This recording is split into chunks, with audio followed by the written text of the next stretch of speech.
Assalamualaikum warahmatullahi wabarakatuh. Nama saya Helmi Wisam, NPM 717411793. Saya akan menjelaskan proposal penelitian hukum saya yang berjudul Pelebaran Jalan Tanpa Seizin Pemilik Tanah. Alasan saya mengangkat judul tersebut adalah karena permasalahan tersebut melanggar hak masyarakat yang bersangkutan. Karena kenyataan di lapangan banyak lahan masyarakat yang terkena dampak pelebaran jalan tanpa seizin pemilik tanah. Latar belakang. Prosedur pembebasan tanah untuk kepentingan umum selengkapnya diatur dalam Keputusan Presiden Nomor 555 Tahun 1993 tentang pengadaan tanah bagi pelaksanaan pembangunan untuk kepentingan umum. Yang dimaksud untuk kepentingan umum dibatasi pada beberapa hal. Misalnya dalam hal ini adalah pembangunan jalan umum. Pembebasan tanah untuk kepentingan umum hanya dapat dilakukan jika sesuai dengan rencana umum tata ruang dan dilakukan oleh panitia pengadaan tanah. Cara pembebasan tanah dilakukan oleh pihak yang berkepentingan melalui jual beli atau pelepasan hak yang dilakukan dengan pembuatan akta jual beli atau akta pelepasan hak didapatkan dari pejabat yang berwenang dengan pemberian ganti kerugian yang bentuk dan besarnya ditentukan secara musyawarah. Dalam pembebasan tanah, hak-hak keperdataan pemilik tanah yang terdiri dari atas tanah, bangunan, tanaman, dan benda-benda lainnya yang berkaitan dengan tanah tetap dilindungi. Rumusan masalah. Berdasarkan latar belakang yang telah dikemukakan di atas, memberikan indikasi dan permasalahan dalam penelitian ini. Maka, rumusan masalah adalah sebagai berikut. 1. Bagaimanakah kewenangan pemerintah dalam pelebaran jalan tanpa seizin pemilik tanah untuk kepentingan umum? 2. Bagaimanakah perlindungan hukum bagi warga atau masyarakat yang tanahnya terkena pembangunan untuk kepentingan umum?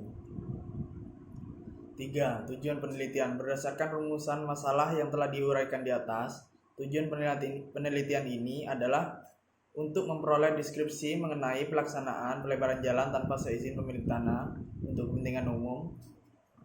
2. Mendeskripsikan prosedur pelaksanaan pelebaran jalan tanpa seizin pemilik tanah dan penetapannya pemberian ganti rugi bagi pembangunan, mengidentifikasi kendala yang dihadapi dalam pelaksanaan pelebaran jalan tanpa seizin pemilik tanah untuk kepentingan umum dan upaya-upaya untuk mengatasi kendala tersebut.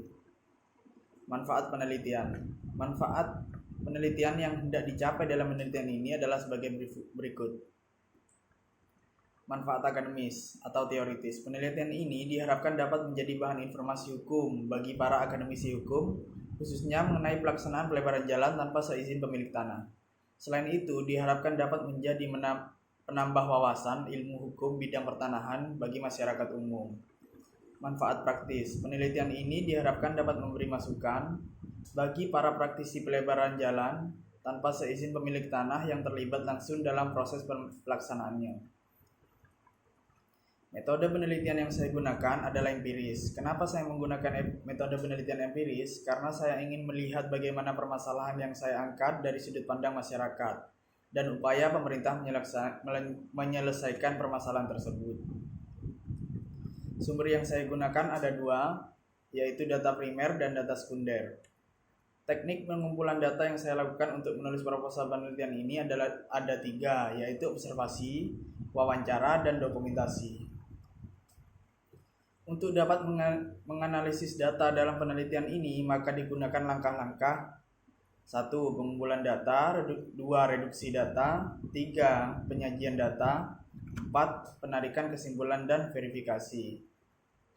Landasan teori atau tinjauan pustaka yang saya gunakan adalah pengertian pengadaan tanah. Menurut Sumarjono, ada beberapa pendapat mengenai pengertian pengadaan tanah. Antara lain, pengadaan tanah merupakan perbuatan pemerintah untuk memperoleh tanah untuk berbagai kegiatan pembangunan, khususnya bagi kepentingan umum dan sebagainya. Pengertian kepentingan umum menurut Sumarjono. Kepentingan umum dapat dijabarkan melalui dua cara. Pertama, berupa pedoman umum yang menyebutkan bahwa pengadaan tanah dilakukan berdasarkan alasan kepentingan umum melalui berbagai istilah. Pengertian mengenai ganti rugi. Peraturan Presiden Nomor 36 Tahun 2005 sebagaimana telah diubah dengan Peraturan Presiden Nomor 65 Tahun 2006 mengatur tentang ganti rugi yang sebenarnya dalam peraturan tersebut masih banyak kekurangan sehingga perlu penyempurnaan dalam peraturan pelaksanaannya. Pengertian hak atas tanah. Menurut Harsono, hak atas tanah merupakan hak penguasaan atas tanah yang berisikan serangkaian wewenang, kewajiban, atau larangan bagi pemegang haknya untuk membuat sesuatu dengan tanah yang dihaki. Sesuatu yang boleh atau wajib atau dilarang untuk diperbuat, itulah yang merupakan tolak pembeda antara berbagai hak penguasaan atas tanah yang diatur dalam hukum tata negara, dalam hukum tanah negara yang bersangkutan. Ya, mungkin dari itu saja yang dapat saya jelaskan. Kurang lebihnya mohon maaf. Assalamualaikum warahmatullahi wabarakatuh.